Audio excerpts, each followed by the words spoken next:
Buenas tardes y bienvenidos a esta sesión del Spain Global Azure o Global Azure. Es un placer estar aquí compartiendo, un ratito con vosotros. Voy a intentar cubrir algunos conceptos y explicar algunas cuestiones alrededor de la lingüística y la inteligencia artificial generativa. Esto que está tan en boca, sobre todo en los últimos meses o desde la irrupción de ChatGPT y esa explosión, ¿no?, de esta tecnología tan disruptiva, llamativa y que genera tanto revuelo. Muchas gracias por estar aquí y haber decidido compartir unos minutitos conmigo en este track.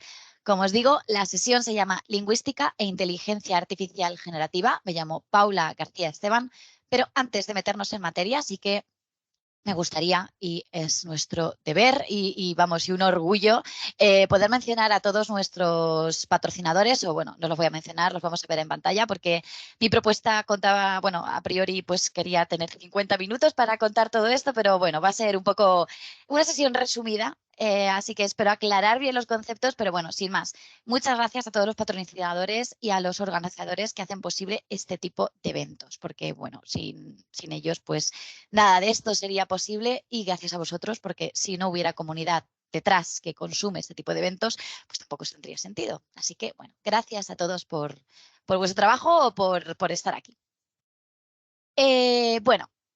Agenda. ¿Qué vamos a ver? Pues vamos a ver un punto sobre motivaciones o algo así. Digo porque tampoco es algo demasiado concreto, ¿no? Sino de cómo yo al final auno estos mundos o por qué he llegado hasta aquí a hablaros de lingüística y de inteligencia artificial generativa, ¿no? O sea, ¿qué tiene que ver la lingüística, que es algo así como más de la psicología y de las ciencias sociales, con esta inteligencia artificial generativa? Pues os voy a dar unas pinceladas de qué se pasa por mi cabeza hasta llegar a estos puntos. Vamos a ver conceptos sobre lingüística, psicología e inteligencia artificial generativa, muy poquito. Algunos conceptos básicos simplificados, ¿vale? Importante esto de simplificados, perdón, que me embalo. Esta sesión, ya os lo anticipo, es muy 100, es muy nivel introductorio y es precisamente el objetivo, ¿vale? El tener discurso o el ayudaros a, en caso de que seáis técnicos, simplificar o extrapolar algunos conceptos para que sean más comprensibles, accesibles y generen ese interés y la confianza en estas nuevas soluciones con inteligencia artificial o estas nuevas inteligencias artificiales generativas.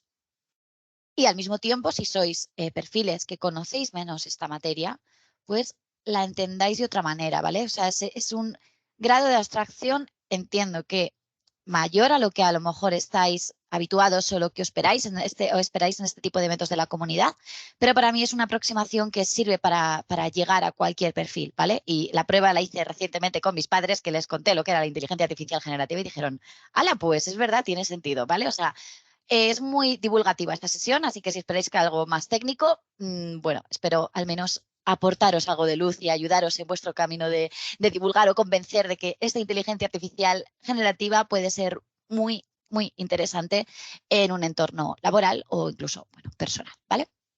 Así que, conceptos básicos que van a ser muy simplificados.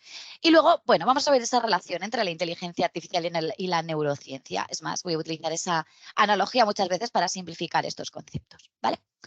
Pero antes de nada, solo os he dicho mi nombre. Hola, me llamo Paula. Actualmente soy UX, o sea, esto viene de experiencia de usuario, y Engagement Lead en Dufry. Engagement Lead en el área de Global BI, aunque también con bastante relación en el departamento de inteligencia artificial, ayudando a consumir esos informes y esos outputs que nos da la inteligencia artificial, consolidar ese significado como más estratégico, generar esa confianza con el usuario final, etcétera, ¿vale? Es una cosa así un poquito compleja y que toca con diferentes áreas, pero básicamente me encargo de comunicar qué se obtiene con la inteligencia artificial y los resultados que estamos obteniendo, ¿vale? Con ella, aparte de optimizar y mejorar el aspecto gráfico, que todo sea más intuitivo y demás en el departamento de analítica, ¿vale? Desde hace poquito soy Microsoft MVP en la parte de data y también desde hace relativamente poquito LinkedIn Instructor y precisamente con cursos divulgativos sobre Machine Learning y su aplicación en las empresas y también sobre inteligencia artificial, ¿vale? No trato la generativa porque fueron grabados antes de esta super irrupción o el megaboom de la inteligencia artificial generativa, pero bueno, también es otro enfoque y otra, al menos forma de poder, creo que tanto si no conocéis estas materias como si sois técnicos, ese tipo de cursos pueden ayudar a comunicar qué podemos conseguir con esa inteligencia artificial y cómo interpretarla, cómo emplear, cómo sacar sus frutos desde un punto de vista de negocio, ¿no? Luego, por otro lado soy Milenia. Milenia, bueno, soy yo, es mi alter ego, es un personaje con peluca rosa que también divulga algunos o simplifica algunos contenidos sobre inteligencia artificial y sobre analítica, ¿vale? Siempre intentando simplificar estas cosas. Y luego también soy corista. Y esto, bueno, a veces no lo cuento en la comunidad técnica, pero bueno, estoy en un par de grupos, un par de proyectos. Uno se llama Bermú, el otro normal, que bueno, os invito a descubrir si queréis conocer mi área, pero bueno, lo pongo aquí porque sí que, eh, bueno, con el concepto de creatividad, creo que viene bastante al hilo mencionaros esto en esta sesión, ¿vale? Así que sin más dilación, que ya bastante me enrollo contándoos mi vida, ¿cuáles son las motivaciones de esta sesión o por qué llego hasta aquí? Porque esto es un tema densito, ¿vale? O sea, hablar de psicología, hablar de lingüística en un ámbito técnico, en fin. Pues básicamente os quiero picar esa curiosidad, ¿vale? Esta curiosidad a mí me llegó pues hace tiempo. Yo cuando, bueno, estudié ingeniería de sistemas audiovisuales de telecomunicación, una rama de Teleco que luego con Bolonia, pues bueno, muchas redes y muchas cosas de estas. Y yo en el proyecto de fin de carrera estaba ahí un poco perdida con el tema y me interesé precisamente en aspectos relacionados con la neurociencia y el tratamiento de la señal de audio, ¿vale? Hasta, bueno, tal punto que me lié la manta a la cabeza y se me ocurrió proponer sacar como conclusiones, llegar a obtener algún tipo de relación o de estudio entre cómo los chicos, los niños con espectro autista a espectro autista relacionaban a según qué estímulos auditivos. Esto era muy complicado porque, bueno, era un espectro muy amplio y además el desconocimiento que existía y existe todavía sobre nuestra percepción del mundo es bastante complicado. Entonces, bueno, al final simplifiqué y me fue por otra cosa, pero digamos que la neurociencia y ese puntito más relacionado con la psicología y demás siempre me ha llamado la atención, ¿vale? Aparte del mundo creativo, que, bueno, por eso también estoy en proyectos musicales, ¿vale? Entonces, bueno, siempre me han dicho que soy muy creativa. Y bueno, lo de la creatividad para mí es como de, bueno, sí, pero no llegaremos a este punto de la definición de qué es creatividad realmente. ¿Esta inteligencia artificial generativa es creativo? ¿No es creativo? Bueno, yo me considero más bien inquieta y curiosa. Y pues bueno, es una de las motivaciones por la que estoy aquí, ¿no? Porque curioso de cosas y luego encuentro relaciones, ¿vale? Bueno, pasamos a lingüística, psicología e inteligencia artificial generativa. Muy poquito, ¿vale? Y es solo contexto. Lo que os quiero compartir son algunos trocitos de papers o de fuentes que he encontrado por ahí, no necesariamente nuevos. O sea, este recorte es de una revista, ya ves, o sea, de 1997, en el que existen definiciones que personalmente me llaman la atención. El fundamento, bueno, os leo lo que tengo aquí puesto en pantalla. El fundamento teórico de la inteligencia artificial es un área interdisciplinaria constituida por la convergencia de las llamadas ciencias cognitivas, ¿vale? Lógica, matemática, lingüística, informática, psicología, etnología, sociología, ponen ahí un etcétera, y luego mencionan en un futuro próximo, o sea, ya, porque, a ver, del 97, pues ya ha pasado ese tiempo de futuro próximo, la biología y las neurociencias.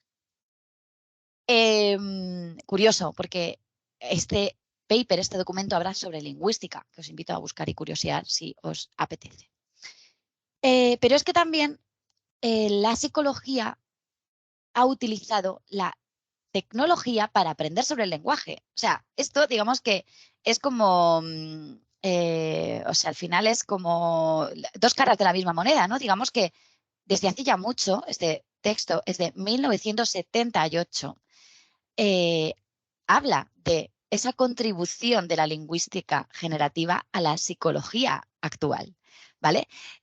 Un tipo de gramática transformacional que mencionan ahí, que ya habla también y relaciona con inteligencia, los steps, entiendo que es steps y que es una errata, no lo sé, towards artificial intelligence. Estamos hablando de textos del 60, del 70 y ya relacionan estos dos mundos, ¿vale?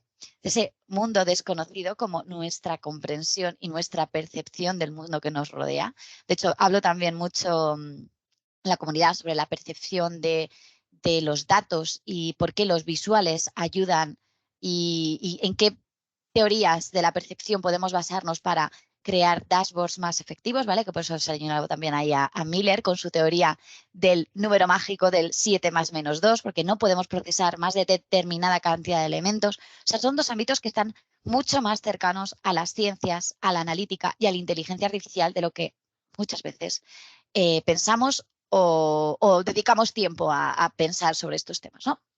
Entonces, bueno, a partir de los 70 ya se habla de gramática generativa. Ahora con los LL models, ¿no? Ya es como de la locura máxima, pero era un concepto que ya estaba. ¿Qué pasa? Pues que en estos años, obviamente, sabemos que el boom del deep learning no es posible que llegue hasta que no tenemos recursos computacionales suficientes y a un coste relativamente, pues bueno, llevadero para que esto realmente se pueda aplicar, ¿no? Entonces, bueno, no me quiero enrollar con esto, pero básicamente es algo que ya se lleva mencionando, o sea, la relación entre el mundo lingüístico y la percepción y la inteligencia artificial se lleva mencionando desde hace ya muchos años. Así que os pongo aquí, people, be curious, be you, o sea, tampoco os quiero decir ahora que os pongáis a estudiar de esto porque a lo mejor no os interesa nada y decir, Paula, tía, no me rayes, ¿vale? Lo entiendo perfectamente, pero bueno, permitíos ser curiosos sobre este tema porque de veras creo que os vais a sorprender y bueno, me parece una forma muy bonita de explicar qué es la inteligencia artificial generativa. Aquí es una pregunta de cómo la neurociencia usa la inteligencia artificial, o sea, son primeros resultados de Google, ¿eh? O sea, es súper fácil llegar a este tipo de artículos si os interesa. Y al mismo tiempo, cómo la neurociencia inspira la inteligencia artificial, ¿vale? Ese conocimiento recíproco que desde un ámbito aparentemente más, pues eso, de la psicología, de otra área de las ciencias, ¿no? Y la inteligencia artificial al final todo queda retroalimentado y, y bueno, y por eso llegamos a estos tipos de inteligencia artificial y por eso cada vez conocemos más cómo funciona nuestro cerebro. Así que bueno, tras este pequeño rollo, vamos a empezar a hablar o a ver los diferentes conceptos básicos de la inteligencia artificial generativa. Empezando por su definición. La inteligencia artificial generativa es aquella que se enfoca en la generación de contenido original, nuevo y único a partir de datos existentes.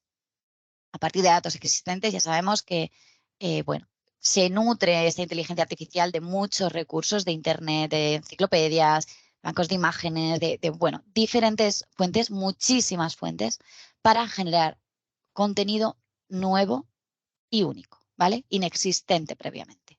Con todos los debates que esto, bueno, alrededor de la propiedad intelectual y de, bueno, derechos de autoría, etcétera, que conlleva, ¿vale? Y básicamente una de las características también interesantes es que podemos consumirlas o podemos utilizar esta inteligencia artificial dando instrucciones en lenguaje natural, lo cual también acerca mucho más esa interacción a la máquina, ¿vale? Que es lo que ocurre con el ChatGPT. El hecho de que se genere lenguaje y que se generen respuestas muy bien elaboradas es muy guay. Fue súper sorprendente. Yo creo que todos la primera vez que nos metimos, pues impacta. Pero es que además puedes hacer preguntas en lenguaje natural y tener una conversación totalmente fluida como si tuvieras a una persona delante, ¿vale? Segundo concepto que vemos es el deep learning.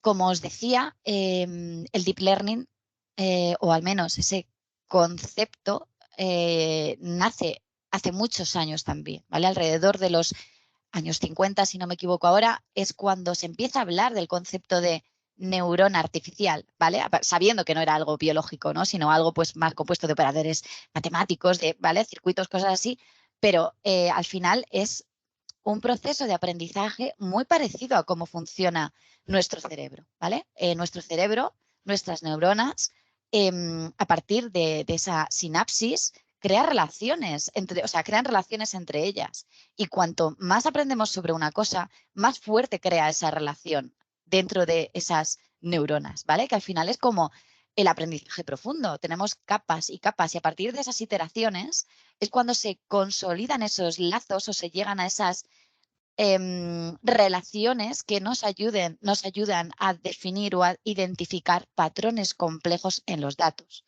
Al final es como, yo me lo imagino como una red de capas en la que se van generando esos pesos. Bueno, y es así como se representa gráficamente, ¿no? Y en función de esos pesos, al final, con esa función de transferencia que vemos aquí en la pantalla, es cuando llegamos a obtener ese output que nos da, ¿no? Pues de manera muy similar, es como nuestras neuronas aprenden, lo cual es, de nuevo, muy curioso y a mí me resulta interesante. Luego, los LLMs o los modelos lingüísticos de gran tamaño. Del inglés, Large Language Model, la verdad es que es algo que me cuesta un poquito traducir. Al final, estos modelos, se trata de modelos de deep learning que han sido entrenados con grandes cantidades de texto procedente de muchos orígenes. Novelas, noticias, enciclopedias, conversaciones, bueno, de orígenes de Internet, claro, de datos que están ahí. Y han aprendido a comprender el lenguaje y a generar texto respondiendo a consultas de casi cualquier tema en diferentes idiomas. O sea, si habéis interactuado en inglés con un chat de este estilo, o sea, con el ChatGPT o con cualquiera de ellos, bueno, funciona correctamente, pero es que en español también funciona muy guay, o sea, funciona realmente bien. Y cuando digo idiomas, también digo lenguajes de programación, ¿vale? O sea, es algo que ha sido capaz de aprender a generar respuestas muy bien estructuradas gracias a la identificación de cuál es la siguiente palabra o cuál es el siguiente elemento en una cadena que tiene más probabilidades de aparecer, ¿vale? Y esto también confluye un poco, de hecho, confluye, un poco no, confluye bastante con todos los avances en procesado del lenguaje natural, que algunas aplicaciones de procesado del lenguaje natural sí que podemos ver que están tocando o dentro de ese ámbito de la inteligencia artificial, pero otros no tanto, ¿vale? Tenemos chatbots que utilizan ese procesado de lenguaje natural de manera mucho más sencilla, pero digamos que ese punto en el que confluye la parte del procesador de lenguaje natural con esos modelos de lenguaje, o sea, con ese deep learning, es lo que se identifica como los LLMs, ¿vale? O sea, es como un subconjunto, ¿vale? De desarrollos que han llegado a ser, pues bueno, así de fuertes, de ser utilizados dentro de estos modelos y que son capaces de responder preguntas muy bien elaboradas, siempre diferentes, de pues, infinidad de temas, ¿vale? Y aquí, ¿qué aspecto también o qué otro concepto es súper relevante? Los transformers, ¿vale? Transformers que nacen, que son por primera vez mencionados en 2017 en un paper de Google. Acordaros que habíamos visto que por el 90 más o menos ya se habla de conversación generacional o generación de lenguaje como concepto, ¿vale? No estaba desarrollado. Al final esto bueno, un transformer es algo que tiene un encoder y un decoder, ¿vale? Algo que entiende y algo que decodifica. Y lo que son grandes bloques de codificación y decodificación que procesan datos. O sea, es un tipo de red neuronal, no es algo tan diferente. Pero ¿qué lo hace especialmente diferente y súper rico? ¿Vale? Rico en términos de potente, ¿vale? Que aprende del contexto y por lo tanto significado. Algo que todavía pues bueno, estaba un poco difuso, ¿vale? En los avances previos, ¿vale? Ese matiz de comprender la intención, contexto, etcétera, ha sido posible gracias a estos transformers, ¿vale? Basado en técnicas de atención, matemáticas, bla, bla, bla. Vale, o sea, esto ya nos podíamos enrollar aquí. Se dice o en parte han reemplazado a las redes neuronales convolucionales y recurrentes, que fueron como un super boom dentro de este aprendizaje profundo, de este deep learning, básicamente porque son capaces de identificar esos patrones sin necesitar etiquetas. Digamos que no es supervisado, sino que aprende y obtiene conclusiones simplemente de los ejemplos, ¿vale? Entonces, claro, le permite expandir mucho más rápido y es mucho más efectivo a la hora de conseguir esos patrones y de coger textos y fuentes y referencias de todo tipo, ¿vale? Otro concepto es que la inteligencia artificial generativa es multimodal. Y yo, para hablar de multimodal, me gusta decir que los humanos somos multimodales. Nosotros generamos una idea, o mejor dicho, un recuerdo, bueno, mejor dicho no, pero para entenderlo mejor, un recuerdo no está compuesto solo de una imagen, no está compuesto solo por un tono de voz, no está compuesto solo por un input en un formato único. No es una imagen, no es un sonido, es un conjunto de sensaciones alrededor de un único concepto o una única idea. Pues bueno, la inteligencia artificial generativa también es multimodal, permite esa relación entre imagen, texto, inputs, outputs de diferente tipo y de hecho ChatGPT 4 ya es multimodal porque es capaz de generar imágenes partiendo de un texto que le indicamos. Como humanos que activamos esa inteligencia artificial, ya nos genera directamente esa imagen, ¿vale? De hecho, en el chat de Bing está embebido y, bueno, por poneros aquí una pruebecilla rápida, sin extenderme demasiado, le he pedido que dibuje qué es multimodal y ha pintado esto, que lo pongo aquí más grande, que bueno, es una cosa como con muchas luces y un poco friki. O sea, la inteligencia generativa no es perfecta, es súper importante que en esos outputs estén revisados por los errores que comete, que todavía comete y que todavía le falta, pues mucho por depurar. Y también es importante currarse mucho el prompt, ¿vale? Cosa que yo no he hecho aquí y por eso, bueno, a lo mejor si me entretengo un rato consigo algo más ilustrativo de qué podemos entender por multimodal, ¿vale? Pero bueno, os quería poner un par de ejemplos y deciros que Bing utiliza por detrás GPT-4, ¿vale? Otro aspecto importante es, o concepto importante es el espacio latente. A mí me gusta explicarlo como una entidad o un conocimiento que nos permite comprimir y descomprimir, ¿vale? Un espacio latente al final es lo que nos permite, por ejemplo, si intentáis recordar una cara de un amigo, probablemente os vengan o tengáis claro al principio como los rasgos principales y ese espacio latente, el saber que es una cara, es lo que te permite de alguna manera reconstruir el resto de rasgos, de esas características. Esto es un poco para pararse a pensar y no tenemos demasiado tiempo, pero la memoria fotográfica, digamos que funciona así. También cuando, o sea, lo podemos imaginar como esos algoritmos de compresión de imágenes, si os gusta la fotografía. Un RAW de una fotografía, cuando se pasa a JPG, digamos que comprime toda aquella información que no es relevante para su comprensión, ¿no? Bueno, todo eso está muy optimizado, etcétera, para no perder información relevante desde el punto de vista gráfico, ¿no? Pero más o menos es lo mismo, es como aquella lógica que nos permite comprimir la información y sobre todo cuando como output queremos expandir y sabemos que tenemos que dar una determinada respuesta, ese espacio latente es lo que nos permite terminar de redactar o terminar de construir el espacio que hay alrededor de un determinado concepto, ¿vale? Entonces, me gusta explicarlo con ese ejercicio, ¿no? Como de memorizar o de recordar algo que tenemos previamente almacenado en la memoria, porque si se generan cosas nuevas, ese contexto que nos proporciona el espacio latente va a ser fundamental para poder generar esos textos ricos en lenguaje natural y, bueno, y así de interesantes, ¿no? Entonces, eso sería el espacio latente. Y por último, prompt, que bueno, yo creo que está en boca de muchísima gente. Al final son esas instrucciones necesarias para que la inteligencia artificial generativa cree nuevas cosas. Y justo he visto un post esta mañana que me ha hecho bastante gracia. Eh, que, bueno, menciona Victoria Ángela, bueno, espero que no te importe que te comparta aquí el post de LinkedIn. Lo mejor que tiene el auge del prompt engineering es que está obligando a la gente a tener claro lo que quiere y lo que es mejor aún, a tener que explicarlo bien, ¿vale? Súper importante conocer estas técnicas de prompt engineering, o sea, para dar esas instrucciones de manera precisa. Y me encanta este post porque es que además pone de manifiesto que al final quien decide lo que se crea, por ahora, somos nosotros los usuarios al utilizar todo esto. Voy cerrando muy rápido. Os quería hablar de qué es creatividad y, bueno, dónde toca esto con la neurociencia, pero voy a pasar súper rápido por aquí. La creatividad, al final, es la capacidad de crear nuevas ideas o conceptos, de nuevas asociaciones entre ideas y conceptos conocidos, ¿vale? Que habitualmente producen soluciones originales. ¿Qué quiero decir con esto? La creatividad, cuando me decía, no, es que eres muy creativa, no soy creativa, yo conecto ideas. Y si yo conecto ideas, las máquinas, los algoritmos pueden conectar esas ideas, ¿vale? Entonces, la creatividad no es algo tan ambiguo o tan mágico a veces surge de cómo hemos cargado todos nuestros recursos, ¿no? Cómo está construida nuestra biblioteca.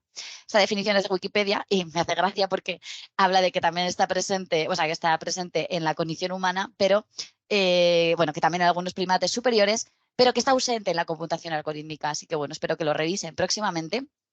Para curiosos, os dejo por aquí un enlace a un curso de neurociencia cognitiva que ya tiene unos años que me encontré en Slicer, súper curioso porque busca un montón de analogías, o creo que podréis encontrar un montón de analogías, por ejemplo, en estas columnas corticales y cómo se traspasa la información dentro de esas columnas verticales para generar ese conocimiento.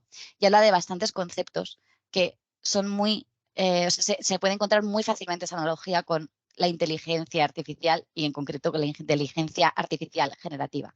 Por ejemplo, un cerebro usa señales eléctricas para procesar la información. El origen y el destino de las fibras determinan el contenido de la información. El significado de las señales está en las interconexiones. Aquí vemos las interconexiones entre esas neuronas, ¿vale? Esas columnas verticales donde vemos ahí todos esos rayitos. Tiene poquita definición, pero bueno, luego, insisto, yo solo quiero sembrar ese germen y que os interese este mundo porque la verdad es que es muy chulo. Habla de redes de coherencia con ensambles funcionales, ¿vale? O sea, el sampling de que fusiona diferentes outputs para obtener el mejor resultado del modelo. O sea, podéis encontrar un montonazo de analogías en este documento. Conexionismo, de hecho, fijaos que pone por aquí el modelo de red neuronal. En fin, súper interesante. Son dos mundos que cada vez están más conectados. Os quería trasladar simplemente estas ideas. Espero que, bueno, a pesar de este grado de abstracción, pues bueno, os haya aportado algo y o entendáis un poquito mejor los conceptos o os sirva para explicarlo a audiencias que no tienen conocimientos técnicos. Más o menos es lo que hago en estos dos cursos, pero bueno, de manera mucho más precisa y detallada, ¿vale? Aquí ha sido un poco ahí improvisado y súper resumido, pero estos dos cursos son los que tengo publicados actualmente en la biblioteca de LinkedIn Learning. Así que, bueno, si queréis transmitir Machine Learning a usuarios de negocio y cómo es el proceso de desarrollo, conceptos básicos, clasificación, regresión, etcétera, o más, bueno, proporcionar un conocimiento como más generalista alrededor de la inteligencia artificial, lo podéis encontrar. Si me seguís en LinkedIn, pues los pondré mañana, viernes, cuando esté en Madrid, en la sesión presencial de Global AI Bootcamp. Aquí están mis redes. Te espero en unos minutos en Explicando Oráculos, técnicas para comunicar resultados de modelo de Machine Learning a usuarios no técnicos, en el track, si no me equivoco, es el 3. Pero bueno, en breves arranco por ahí con Pau Sempere, que además también, bueno, tengo el placer de impartir mañana también una sesión con él en presencial en Madrid, llamada Ops, I Did It Again, relacionada con mundo machine learning y adopción de técnicas agile, MLOps, etcétera. Y creo que va a ser también bastante interesante. De nuevo, gracias, patrocinadores, y bueno, nos vemos.